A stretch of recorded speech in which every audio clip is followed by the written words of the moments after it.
Information अब के नाजरीन अस्सलाम वालेकुम। नई वीडियो में खुश आमदीद।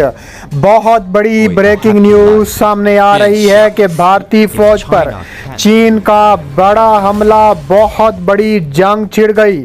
चीन की भारी नफरी लद्दाख पहुंच गई। चीन ने मौत का कानून पास कर दिया। वीडियो की तफसीलात में आगे बढ़ने से पहले हमारी वीडियो को एक लाइक ज़रूर करें, हमारे चैनल को सब्सक्राइब करके बेल आइकन पर ज़रूर क्लिक कर दें। नाजरीन ग्रामी, तहलका खेज खबर, भारतीय फौज पर ताबड़तोड़ और तारीख का बदतरीन हमला, बड़ी जंग छिड़ गई। चीन की भारी नफरी लद्दाख पहुंच गई। चीन ने मौत का कानून भी पास कर लिया। तफसीलात के मुताबिक इंडिया के मकामी ज़राए इब्लाग की रिपोर्ट्स के मुताबिक चीन और इंडिया की मुतनाज़ सरहद पर दोनों ममालिक के फ़ौजियों के दरमियान दोबारा एक झड़प हुई है, जिसमें दोनों अतराफ के फ़ौजी ज़ख्मी भी हुए हैं। BBC हिंदी के मुताबिक इंडियन फौज ने सकाम में चीन इंडिया सरहद के करीब सेक्टर में दोनों मुल्कों के फौजियों के दरमियान झड़प की तस्दीक की है। एक बयान में इंडियन फौज ने कहा है कि इंडिया और चीन की फौज के बीच शुमाली सकाम में एक मामूली झड़प हुई थी और रसूलों के मुताबिक ये मामला मकामी कमांडरों ने सुलझा लिया है। इंडियन आर्मी ने मीडिया को कहा है कि वो इस हवाले से हकाइक को तोड़ मरोड़ कर पेश करने से गुरेज करें।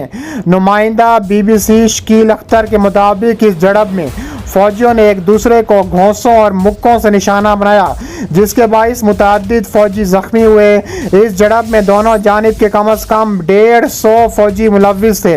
इंडियन ज़राए इब्लाग के मुताबिक इस वाक़े में दर्जनों भारतीय फौजी भी हलाक हुए हैं।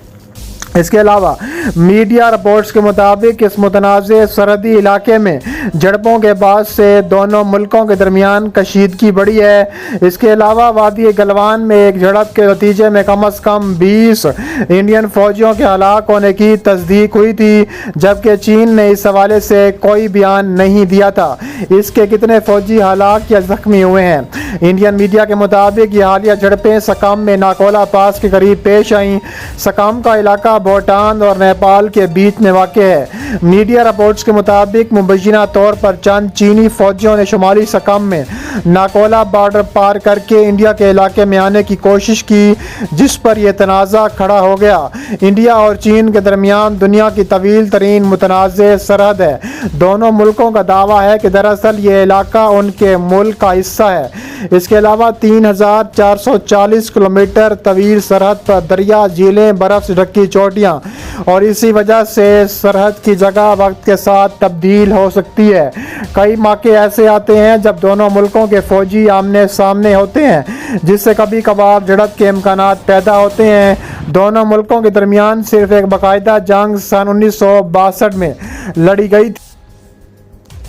इसके अलावा रियासत सकाम में इस मुतनाज़ इलाके में दोनों फ़ौजों के दरमियान तसादुम कोई नई बात नहीं है। इसके अलावा 2 साल पहले भी डोकलाम के इलाके में दोनों अफवाज 2 महीने तक एक दूसरे के मद्दे मुकाबिल खड़ी थीं। तकरीबन जंग जैसी सूरत हाल पैदा हो गई थी। चीनी फ़ौज अब इस खित्ते में बड़े पैमाने पर एक मुस्तकिल फ़ौजी अड्डा तामीर कर चुकी है।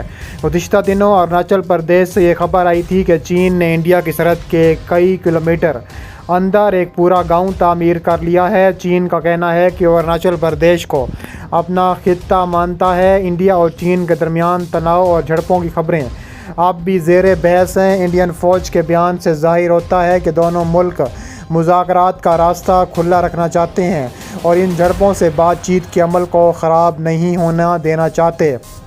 ताहाल दोनों मुल्कों के दरमियान कई बार फ़ौजी सतह पर राब्ते और बातचीत हुई है, लेकिन उनसे ताल्लुकात में कोई बड़ी बेहतरी नहीं आ सकी।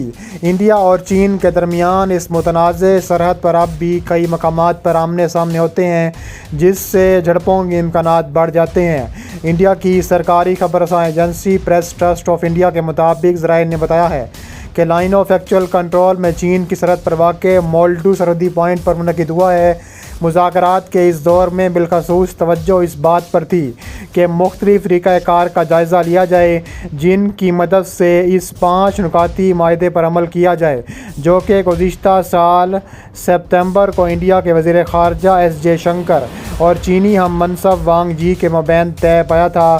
ماسکو میں کیے گئے اس معاہدے میں دونوں ممالک کے درمیان یہ طے پا گیا تھا کہ دونوں افواج کو ہدایات دی جائیں گی کہ وہ ایسے کسی بھی قدم سے دور رہیں جس کی وجہ سے کوئی جھڑپ شروع ہو اور تنازع دوبارہ کھڑا ہو جائے، اور سرحد کے انتظامی امور کے قواعد و پروٹوکول کا پورا لحاظ کیا جائے۔ انڈیا مسلسل اس بات پر زور دیتا آیا ہے کہ ان مذاکرات میں چین پر ذمہ داری ہے کہ وہ اختلاف کو بڑھنے نہ دے۔ گزشتہ سال اکتوبر میں ہونے والے 7ویں دور کے مذاکرات میں چین نے مطالبہ کیا تھا کہ انڈیا میں اپنی فوجیں پینگونگ جھیل کے جنوبی کنارے کے پاس سے ہٹائے، لیکن انڈیا اس بات پر مصر رہا کہ فوجی ہٹانے کا عمل ایک ساتھ ہی شروع ہوگا۔ لداخ کے پاس انتہائی بلندی پر دونوں ملکوں نے کم از کم 50,000 فوجی تعینات کر رکھے ہیں جہاں پر اکثر اوقات درجہ حرارت 0 سینٹی گریڈ سے کم ہوتا ہے۔ متواتر ملاقاتوں کے باوجود ابھی تک انڈیا اور چین کسی متفقہ فیصلے پر نہیں پہنچ سکے۔ ماہرین کا خیال ہے کہ چین ایسی کوئی کارروائی نہیں کرے گا جو انڈیا کو حیران کر سکے، لیکن پگھلتی برف کے ساتھ کارروائیاں بڑھنے کا خدشہ ضرور ہے۔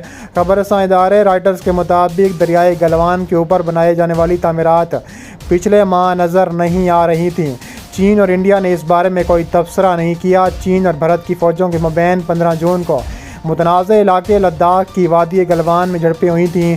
ان جھڑپوں کے بعد دونوں ملکوں نے کشیدگی کو کم کرنے کی کوششیں کی ہیں۔ وزارت خارجہ کی جانب سے جاری ہونے والے ایک بیان میں کہا گیا تھا کہ وزیر خارجہ سبرامینیم جے شنکر، چینی وزیر خارجہ وانگ یی نے اس عزم کا اعادہ کیا ہے کہ سینئر فوجی حکام کے مابین ہونے والی بات چیت کی روشنی میں دونوں فریقوں کو نیک نیتی کے ساتھ سرحد پر جاری کشیدگی ختم کرنے کی کوشش کرنی چاہیے۔ انڈیا کے ایک سینئر ترین دفاعی تجزیہ نگار اجے شکلا نے ایک ٹویٹ پیغام میں کہا ہے کہ گلوان ویلی میں ایک بہت بڑا چینی فوجی کیمپ نظر آ رہا ہے جو line of actual control per India کی طرف سے 1.5 کلومیٹر اندر قائم کیا گیا ہے۔ انڈین ذرائع ابلاغ نے فوجی ذرائع کے حوالے سے خبر دی ہے کہ علاقے میں چین کی جانب سے فوجی استعداد میں اضافہ انڈیا اور چینی فوج کے اعلیٰ فوجی افسران کے مابین ہونے والی بات چیت اور 15 جون کی جھڑپ کے درمیان کیا گیا۔ مئی کے مہینے میں سیٹلائٹ تصاویر بھی اسی علاقے میں کوئی مرد نظر نہیں آ رہی تھیں۔ سابق انڈین سفارتکار اور لداخ کے معاملات کے ماہرین سدوبدان نے BBC کو بتایا کہ تعمیرات پریشان کن ہیں۔ انڈین حکومت نے نہ تو کوئی تصویر جاری کی ہے اور نہ ہی بیان جاری کیا ہے، لہٰذا کوئی اندازہ لگانا مشکل ہے، لیکن ایک فوجی شہروں کی جانب سے جاری تصویر ظاہر کرتی ہیں کہ چین نے وہاں تعمیرات کی ہیں اور وہاں سے پیچھے نہیں گئے اور خطے میں صورتحال اب بھی بہت زیادہ کشیدہ بتائی جا رہی ہے۔